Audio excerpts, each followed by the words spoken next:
কথা কইছে একটা সুন্দর একটা মজার কথা বলি। সে বলছে পাবনার তারা এর থেকে ভালো।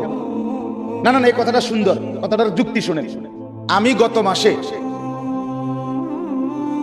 আপনার পাবনা গেছিলাম গত মাসে।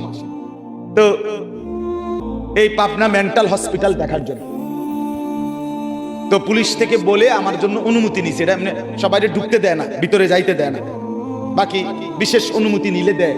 তো আমার জন্য আগে অনুমতি নিয়ে তারপরে আমার সহ আরো 4-5 জনকে নিয়ে আমরা ভিতরে ঢুকছি। ছেলেরা তোমরা শোনো বাপ, আমার এই কথাটা শোনো। আসর থেকে মাগরিব আমি 150-200 পাগল এই মেন্টাল হসপিটালে ওয়ার্ডে ওয়ার্ডে আছে। কোন ওয়ার্ডে 60 জন, 50 জন, 70 জন করে করে আপনার আমি ওয়ার্ড ঘুরে ঘুরে দেখছি। তো এই দুইটা জিনিস দেখছি। একটা হলো একেবারে কসম, যদি 200 পাগল এই হসপিটালে দেখে থাকি আমি সেদিন, তার মধ্যে সর্বোচ্চ 3 থেকে 4 জন হবে বুড়া মানুষ, খোদার কসম। আর সব বাকিগুলো জওয়ান যুবক। বুড়ো মানুষ কয়জন? 3-4 জন। আর বাকি সব কি? হায় মাস। 2 নম্বর কথা হলো এই ছেলের কথার কারণে বলতেছিলাম, মাগরিবের ওয়াক্ত যখন হইছে, আজান হইছে, 2টা ওয়ার্ডে আমি দেখছি এই পাগলেরা, এদের মধ্যে প্রতি ওয়ার্ডে 17-18 জনের মতো পাগল। এত আমি একজনকে জিজ্ঞাসা করছি তোমার নাম কি? আমার নাম রবীন্দ্রনাথ ঠাকুর। কথা বুঝছেন না? তাহলে বুঝা গেল সে কি মেন্টাল কিনা।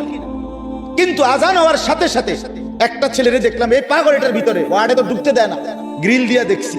তো আজান দিছে এবং 17-18টা ছেলে নামাজে দাঁড়াইছে। তাহলে তোমার এই কথা ঠিক হলো না?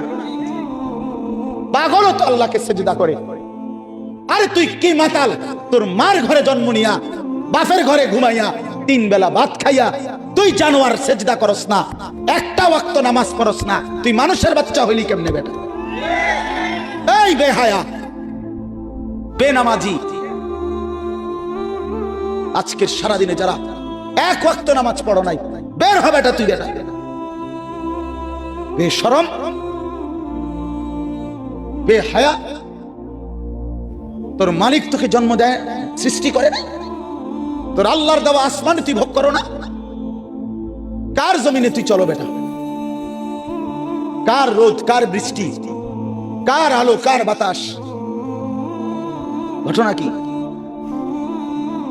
আমিনতুম মান ফিস সামা, আল্লাহ বলে আসমানে যিনি আছেন আল্লাহ, তার থেকে নিজেকে নিরাপদ ভাবো না?